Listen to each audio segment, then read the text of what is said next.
Hey everybody, welcome back to another episode of Coast to Coast. I'm Crina Mustafa alongside Calvin Wetzel, and it has been a hot minute. Thank you so much for bearing with me. It's been literally my fault. Been working crazy hours, but I'm so excited to be back. Cal, we're going to talk WNBA All-Star Weekend. We're going to talk a little 3x3, literally just like catch up because it's been a minute. Like I said, hi, how are you? Hi. You were supposed to ask me if I'm ready. It's been too long. You forgot to ask me if I'm ready. But I am ready to answer the question that you didn't ask. I feel Yeah. like when the Aces, like when Chelsea Gray came back in like the mood, like that's what I feel like this is. Like my point guard is back. I'm so hyped for it. I know you told everyone welcome back, but like welcome back to you. Been waiting for this. This is amazing.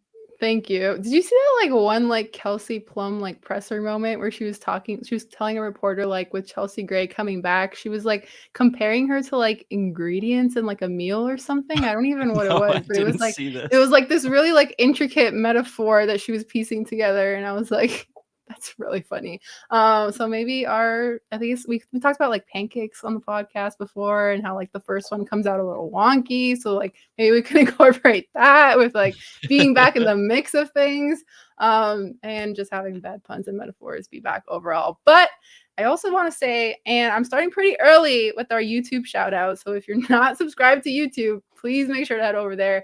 Cal and I are matching today. We are wearing our Dawn Staley Sting Charlotte Hornet crossover jerseys made by the one and only Casey Bannerman. Please go check him out. He's been working on like several series of like WNBA crossovers with NBA teams and has done a lot of like retro stuff as well. So like his last drop just had like a Skylar Diggins Seattle Sonics jersey, which is absolutely cool. It's probably my favorite one that I have so far. And like Mark's already been like, can I have it? And I'm like, we can share. We'll reach a compromise. But Casey Bannerman, shout out to you. Go to caseybannerman.com. He just released a whole set of WNBA All-Star jerseys, which is perfect. All-Star just happened. And if you use the code W All-Star, you'll get free shipping, which I love free shipping. I don't know about you, Cal, but free shipping is something, if I can get it, I'm like, this is a great Yes. deal. I'm going to get as much as I possibly can. So make sure you check out all the jerseys. There's a really good collection. There's like Bernie Griner, Ka, Aaliyah Boston, like a lot of really good jerseys from some of the players that were in the game. So make sure you go check that out, caseybannerman.com. Use the code W All-Star. But I really love how these jerseys turned out. I really love like that seafoam vibe in general too. And then we can rep a Miss Dawn Staley, like the queen. And yeah, it just looks really good overall. I saw a couple of like W Twitter people rocking it too. I know Ari Chambers got one too. K Dot, all of the friends, everybody has it. Everybody loves these jerseys. Cal, how do you feel about twinning? I love it. I've been waiting for this moment because we got these jerseys like when you put out the tweet, and thank you for the free shipping code. I like you, love free shipping. And I have been looking for a Dawn Staley jersey for so long. And the fact that my favorite thing is that like the Hornets and the Sting is like the same color. So it's like this is what the Sting, the color what it would have been like anyway. I Yeah. I love this. I like this is it's so cool that I finally got this. Shout out to you, shout out to Casey. And aside from the jersey, shout out to us for not even being 4 minutes into the pod and already mentioning YouTube, already having a bad pun, and already mentioning Mark Schindler. We hit 3 for 3 already, and we haven't even talked basketball yet. Not the triple threat. We had to get it in. It's been a while. So, it's like been away for like what, 3 shows now? So it's like 3 shows, gotta get all those 3 things in the first 3 minutes of the show. There we go. But we are gonna talk All-Star weekend. We'll talk a little bit about kind of the second half of the WNBA season after the Olympic break. We'll start with All-Star Friday night. We gotta start with, of course, Big Al, Allisha Gray wins both the 3-point contest and the skills contest. And the added kind of caveat to all of this is that she won over $100,000 for winning both of those competitions because the WNBA Player Association, they teamed up with AFLAC to give an extra $55,000 in prize money for each competition to the winner. And Big Al said, let me just collect all my things in one night. And she did the thing. Cal, thoughts on that whole performance and the fact that she just got like the biggest bag ever in one night? amazing for Affleck. First off, it's so cool. Like they have Dawn Staley, back to Dawn, on so many of their commercials, and obviously like supporting the WNBA in this. And I saw like Allie Quigley tweet like, "Hey Affleck, can we like backdate some of the like prize money or whatever?" She deserves it. Yeah, she 3-point does. I mean, queen. she won like 17 times in a row, so like someone give her a bag. But it was so cool. Like Allisha Gray in the interview with Holly in the skills challenge, she asked like, "What's your strategy or whatever?" She was like, "God, preserve my energy is because like I'm in the next event also. Like I don't want to be tired for the 3-point contest." And then whatever she did worked because she won them both. And the 3-point contest, how lit was that? Because not only did she win, but it was like one of the most crazy finishes ever. When you have, I don't remember, it probably like happened at some point, but I don't remember a time when someone, whoever the last shooter was down by one with the last money ball to go, and like it goes in and they win, it's worth two, and not they lose. Like that literally comes Yeah. down to that one shot, win or lose. That was so electric. And I loved that like Alicia would have been hype either way. She's like, as a competitor, like I want it to miss because I want to win. But as a person, like I love JJ. It would be cool to see her win. Like I love that. I like I was feeling the same, except not the competitor part. But like whether this goes in or not, either way, like so entertaining. So I just yeah, I had a blast on WNBA Friday night. Yeah, and like WNBA All-Star Weekend just always feels like such a vibe. I think like growing up, I would always be watching like NBA All-Star Weekend, but it just feels like there's just more to WNBA All-Star Weekend, especially I think like it being in the summer. And shout out to all the people who braved the Phoenix Heat because I was seeing all those temperatures and I'm Canadian, so I know Celsius, but I feel like when I see Fahrenheit and I see that it's over 100, I know that's pretty bad. Like I don't know what the actual specific number is, but shout out to everybody for braving the heat. I think Caitlin Clark was like, it's hot in Phoenix," and it was for Big Al because she was on fire with the 3-point contest and the skills contest. What do you want to see more from these events, Cal? Like especially particular with the 3-point contest, and I know there was a little bit of controversy with like Caitlin and Sabrina not participating, and then it came out that they were invited, but they declined. It's an Olympic year. They're also like super tired. That is kind of like their vacation time. What are your kind of thoughts on the whole thing, and maybe like what you want to see moving forward? Yeah, like I just want to see more because it's so fun. So give me more of everything. Like I don't even care that like Sabrina and Caitlin didn't do it. Like that doesn't bother me.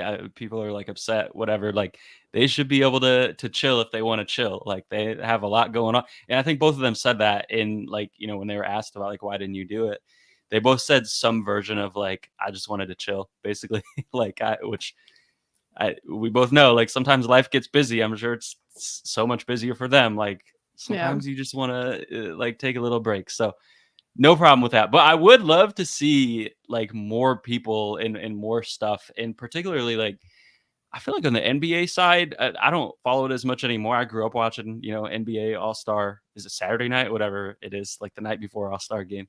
And like I feel like it's always 8. Isn't it always 8 in the 3-point contest?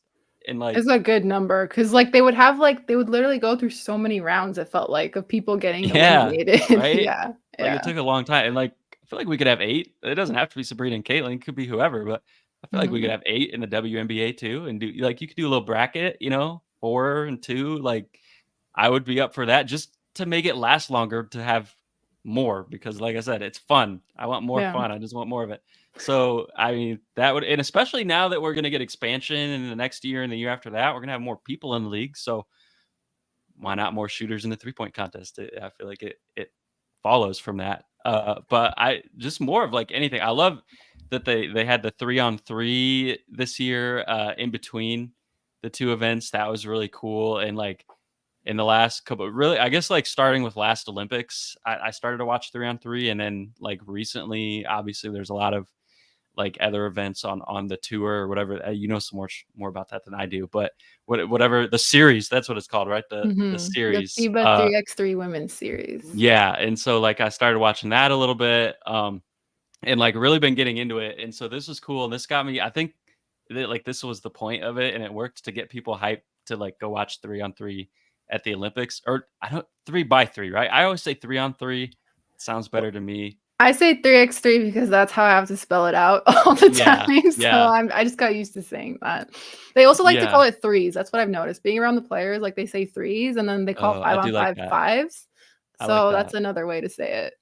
I like that. I feel like 3 by 3 to me just sounds like a piece of wood, like, Like, or, like I don't know. It's doesn't sound right yeah. to me, but Yeah. 3s, I can get down with 3s.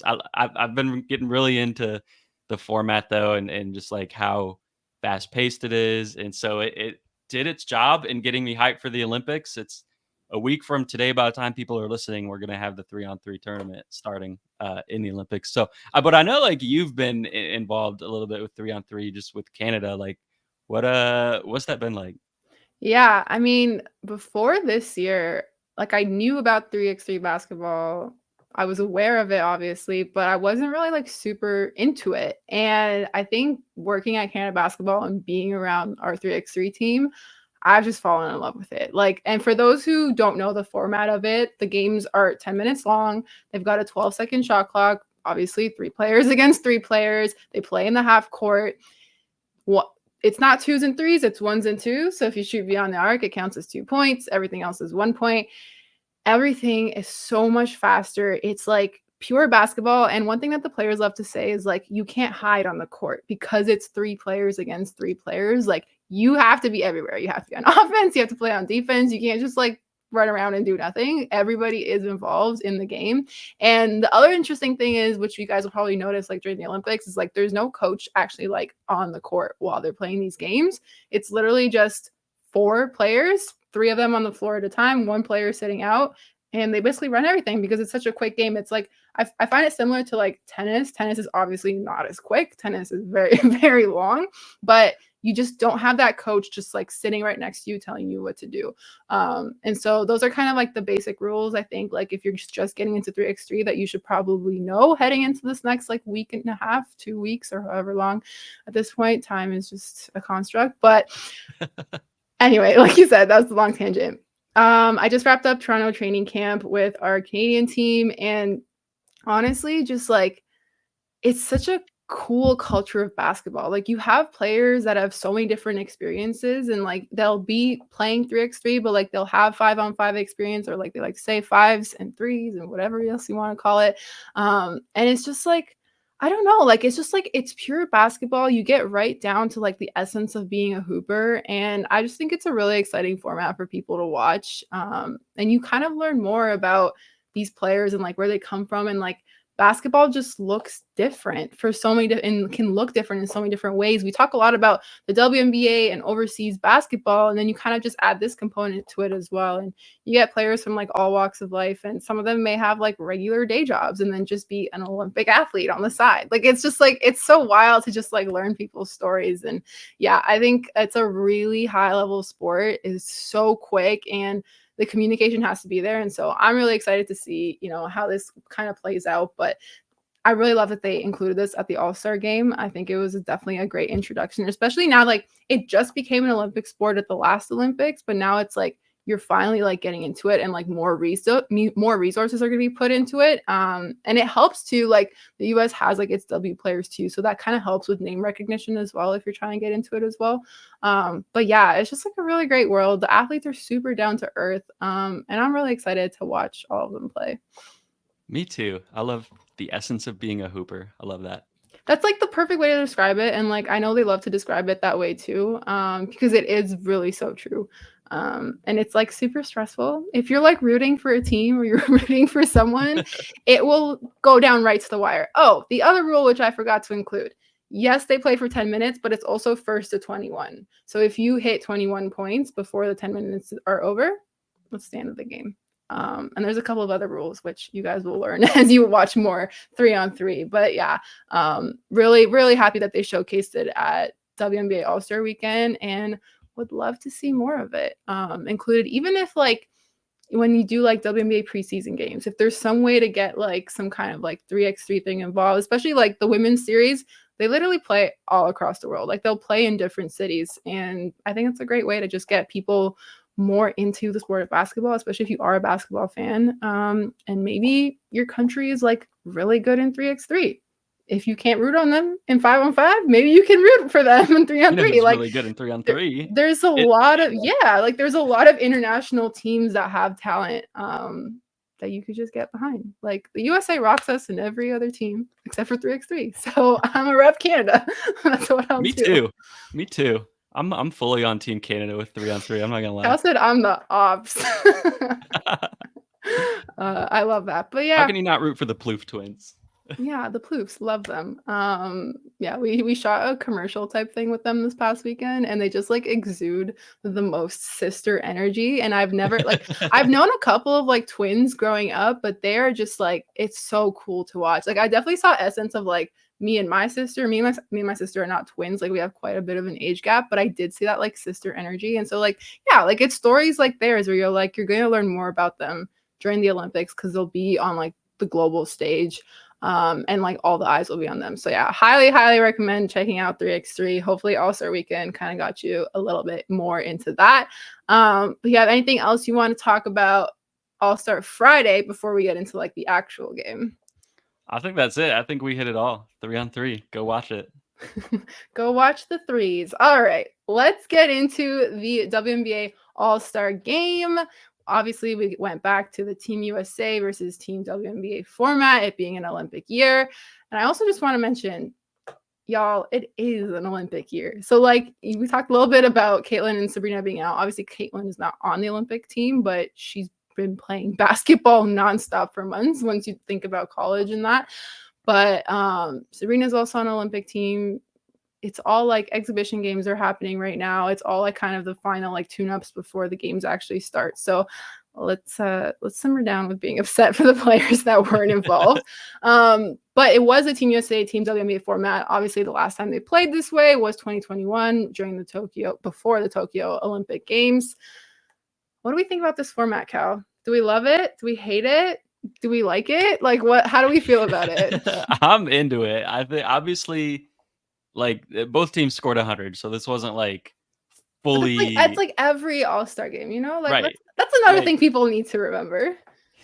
Yeah, like I mean, in a lot of All-Star games, you get to like 250 or whatever. Like this wasn't like full all out like finals game 5 level defense. Obviously, like it's not going to be, but it was a lot closer to that than the normal All-Star game, especially I think at the beginning when they first came out. I think they were treating it like mostly a real game, like 80-90% of a real game, at least in terms of like effort. Like in the third quarter, and we got to talk about Arike, obviously. Like she goes on a heater that is really like emblematic of an All-Star game, but you also didn't just see like the seas parting for open layups all the time too. Like you sometimes see in All-Star games, like people wanted to actually try and play defense and win this game, which made it exciting. It was so fun. And I loved the format last time in 2021. I love it now. I don't know how you like do this every year because it's specific to the Olympics and Team USA. So I gotta think on that more. But I feel like it would be cool to try to find a way to like simulate this every year. That there's probably like not a good way to actually do that. I wish there was because I'd be down for it every year. But definitely in Olympic years, like I hope they continue to do this because I think it's the right move and it makes the product really exciting. Yeah, no, I totally agree. It was like you're right. It was like kind of in the middle where it was like competitive, but it wasn't like fully an all-star game where they're just kind of like doing whatever, launching from half court, like trying to do these like crazy spin around moves type of vibes, but it was still like super fun. We saw Caitlin and Angel on the same team, which people loved that. They ate it up. And I'm like still blown away by how great Angel is at just like answering questions on the broadcast about certain things. And even Caitlin too. Like Caitlin seemed so relaxed. Like she was having fun with Ryan Ruocco asking her questions on the broadcast too. And like that was kind of the biggest takeaways for me too. Like one of my favorite parts of the weekend was just like seeing how much fun the players were having, or like even on All-Star Friday night when like Asia Wilson is like out with her little like camera recording Big Al like win the 3-point contest, win the skills challenge, like looking like Shaq with like the camcorder, you know, like those kind of vibes. Like it felt like they were super high the whole weekend. And it just seemed like the players were like letting loose, like being fun, having fun, like being happy. And like that's exactly what you want from an All-Star weekend. The jerseys were fire. Like it just feels like the vibes were so high this year. And from like what I heard from the fan perspective as well too, it sounds like Phoenix did a really good job of hosting, which like makes me think, I'm like, do we even know where the game's happening next year? Like where All-Star weekend is? Because I don't think we do. I don't. I keep seeing people say Indiana, but I was like, was that confirmed? Or are we just like guessing? Like because I'm thinking, I'm like sure, like maybe Indiana's an option, but I'm thinking like Golden State, do they get it? Like because of the expansion, does Toronto get some kind of All-Star bid in the next couple of years too? Like I think it'd be cool to have like an All-Star weekend in an expansion city. I don't know if you have any thoughts on that about future All-Star, but yeah, I feel like we're kind of like in the dark about the next location. Yeah, they don't. I was talking to someone about this the other day. I feel like in the NCAA, we know the Final Four locations through like 2032 or something crazy. Oh Like yeah, isn't that's what's in Indiana next year, right? Is it the Final Four, or am I I? can't remember. It's in Indiana coming up soon. It might be next year. It might be a Or few it might years be. It out. might be like a few years from now. I remember I seeing forget because something. we know like 8 locations like away. So there's like so many. I get them all mixed up. I don't even Yeah. remember what next year's is. But then like in the WNBA, we don't even know like the next one, like let alone Mm-hmm. like in 2030. But if it's in Toronto, I will say like I will be there. I'll come up because I know you will be repping it. And like I've been to one All-Star game so far, the one in Chicago a couple years ago. I wish I could have made the last couple, but if it's in Toronto, like count me in. Or I mean, if it's in Indiana, that's very close, so I got to go to that too. So we'll see. I But was gonna say finally an All-Star game that I can go to. I don't have yeah. a conflict for. That would be pretty nice. But yeah, and I love that you said Toronto correctly. So you're automatically accepted into the Wait, how did city. people say They it? pronounce the second T. They'll say like Toronto. So that's like Oh, incorrect, but Toronto is correct, and you've been saying it correctly. So you're like automatically accepted yeah. once we have I'm like All-Star a weekend fake here. Canadian. I'm a wannabe Canadian. You're training for our 3x3 team. You said Toronto correctly. You're super excited about it. I'd say, yeah, you're an honorary Canadian. We've been doing the podcast together for long enough now that I feel like it's like my Canadianness has like rubbed off on you a little Yeah, bit. yeah. I hope so. I love that. Do you have like any other thoughts on this All-Star game before we kind of talk about the second half of the W season? Yeah, I mean, I mentioned it, but I feel like we got to talk about Enrique because Yeah. that heater was ridiculous in the third quarter, and it was so funny because like, I mean, so like I bet on her to win the MVP, and like so I was That was a good bet. it didn't look like it. The crazy thing is that like at halftime she didn't have a point. She hadn't scored. She'd taken like 2 shots, and I was like, what is going on? Because Enrique always goes off in the All-Star game. She won the MVP the last time it was this format, and like I don't even care about the bet. That's just fun. But like she's always launching. That's who she is. Like she is built for All-Star games. Like she is just Enrique walked so Caitlin could run. yeah, she's a certified hooper. Yeah. And somehow at halftime she's got nothing. And I had no clue what was going on. And then all of a sudden she goes on the most ridiculous run and literally broke the record for points in an All-Star game all after halftime. More points in an entire game or in the second half than anyone else had in an entire game ever, which is crazy. And it was so fun. If there's one thing Enrique is always going to do, it's entertain you no matter what. She did just that. So big shouts to Enrique. Once again, had lots of fun watching. Who did you kind of have as like in that first half? Like who were you kind of thinking? Okay, so if Enrique is not gonna go off, like who's the next up for like MVP? Yeah, that's a good question because like I was thinking, especially like with this game being like somewhat of an actual effort type of game, and like it's almost always a guard who's MVP because the guards are the ones like just chucking and launching Yeah, and like doing flashy razzle dazzle stuff. But like in the first half, Enrique had 0. Obviously, like Asia was going off, Stewie was going off, NECA went off in the first quarter, and for a while, I was like, are we actually going to see a post player win the All-Star game MVP? Like that never happens. Like, I don't know when the last time. It probably been like a decade since that happened. And then we didn't, obviously. It didn't happen. It was like a half of post players being the best All-Star game performers. And then we went right back to to like how it always is with guards taking over. But Stewie did go off though. She had 31 and 10.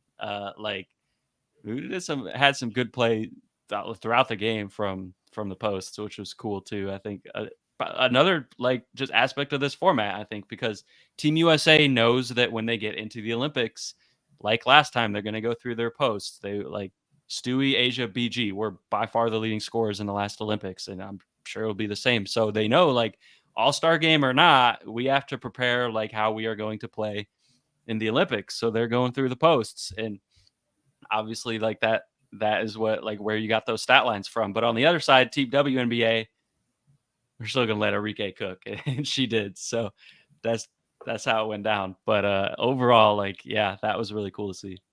Yeah, no, for sure. Absolutely. What a fun game, and interested to see what happens next year and how they can maybe incorporate more of this. Maybe they'll come up with a way to have some kind of like Team USA versus WNBA exhibition stuff. Maybe we'll do Team Canada versus we'll get enough Canadians in the league and start doing Team Canada. Yes. We'll see in the future what happens. But yeah, any last thoughts on All-Star weekend and the game before we get into the second half of the season? I think we covered it.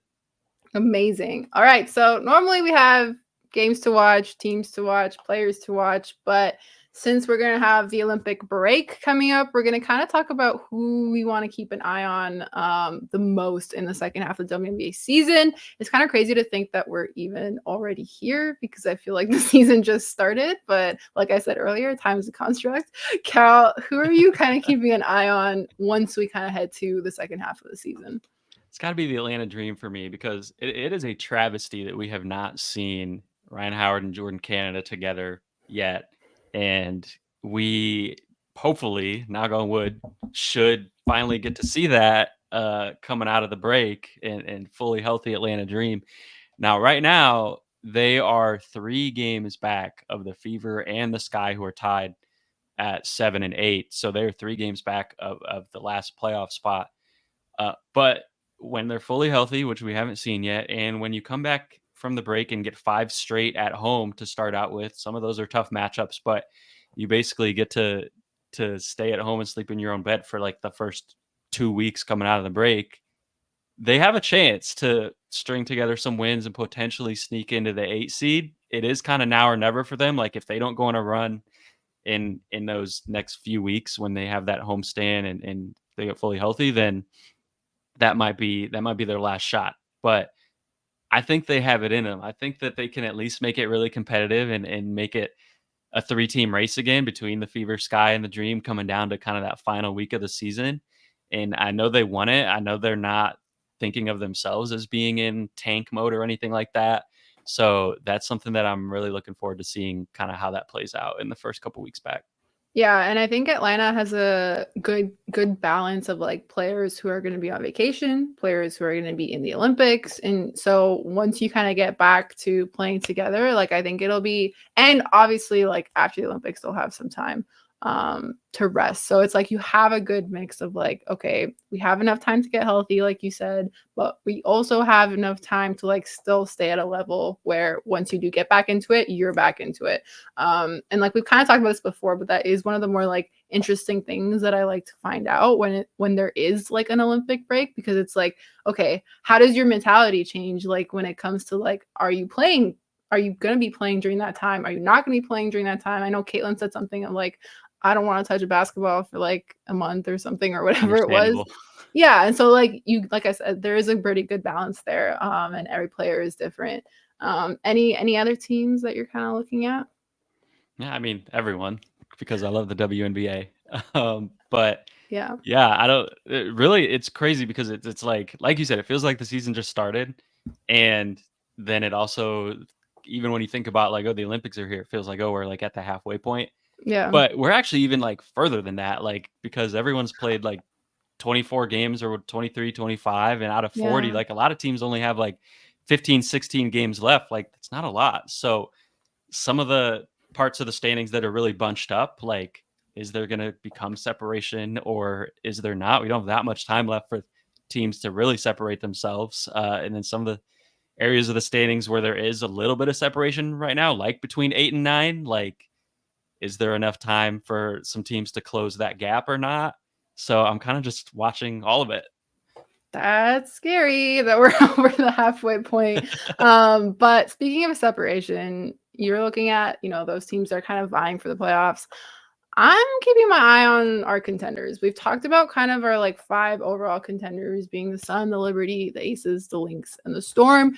Right now, the Liberty have literally looked like the best team in the WNBA. They are currently at the top of the rankings heading into this break, and they just look so much fluid and more together as a group. We've talked about how they've like been able to build their chemistry from last year, and that's like showing like so much. Sabrina's playing like literally the best season of her career.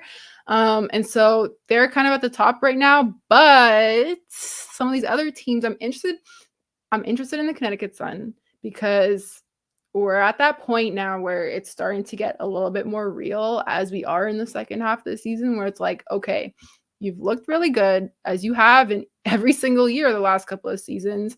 You're almost there. You have been almost there for a while. Can you finally pull through and do something together with this group, with Dejanay Carrington playing also the best basketball of her career, with AT, DB still being at very, very high level. And Marina Mabry now. How do we make it through this whole episode without talking about the one mid-season trade that literally just was dropped like a bombshell? Oh my goodness. I can't wait to We see are out of Marina practice, Mabry and Dejanay Carrington on the same team. You know me. You know I love like the storyline, the drama, the tea, and this feels like such big tea. Oh God, I don't even know how we got through this without all that. But yeah, the Sun have Marina Mabry now, by the way, in case you guys missed it. So as we know, she ended up coming out that she had requested that trade from the Sky. So very interested to see now how Marina slots into the Sun and how that kind of propels them forward as well too, making this conversation all the more intriguing. And then the Las Vegas Aces, who, like we mentioned, Chelsea Gray is back.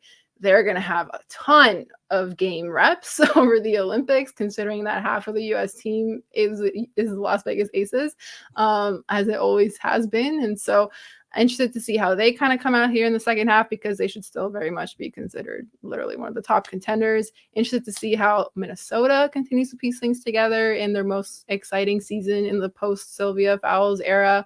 And then Seattle Storm as well. What can they do? Like how can they kind of challenge each other? Because to me, like that remains, and I don't know, tell me, Cal, if you agree, that remains kind of like the big bubble of contenders right now. And I couldn't tell you who's going to start to pull ahead and like separate themselves from the group. Like I feel like this is all going to be like nail biting basketball. Who can stay healthy the longest, like until we get to that postseason.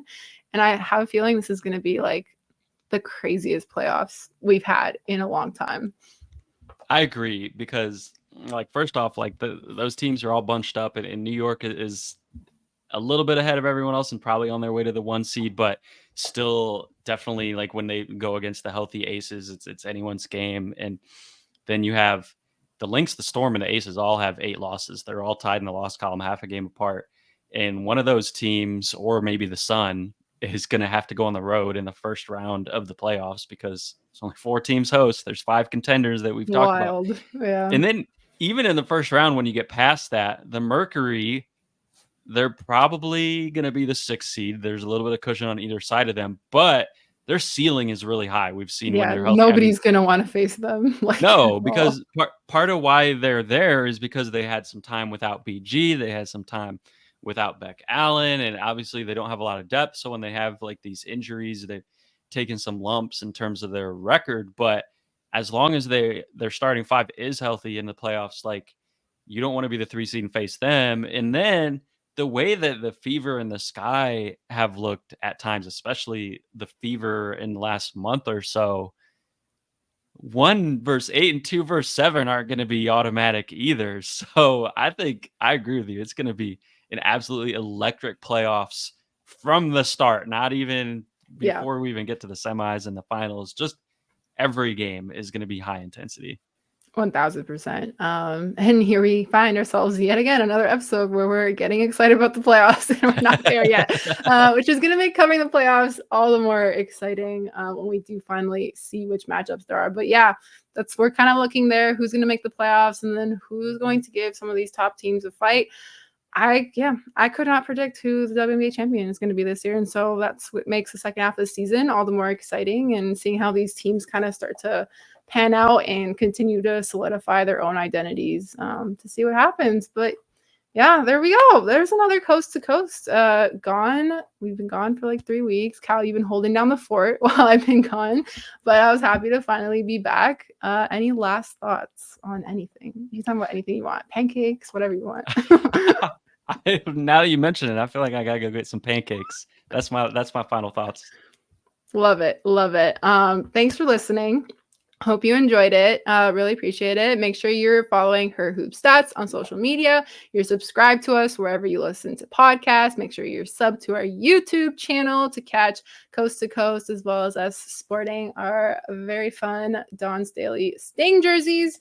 Make sure you check out CaseyMetterman.com. As I mentioned at the start of the podcast, you can follow myself at Crina MM, follow Cal at Wetzel31. And we may or may not see you after the Olympic break. That's to be determined. But if you're working, if you're on vacation, I hope you have a great time. And thanks for going coast to coast with us.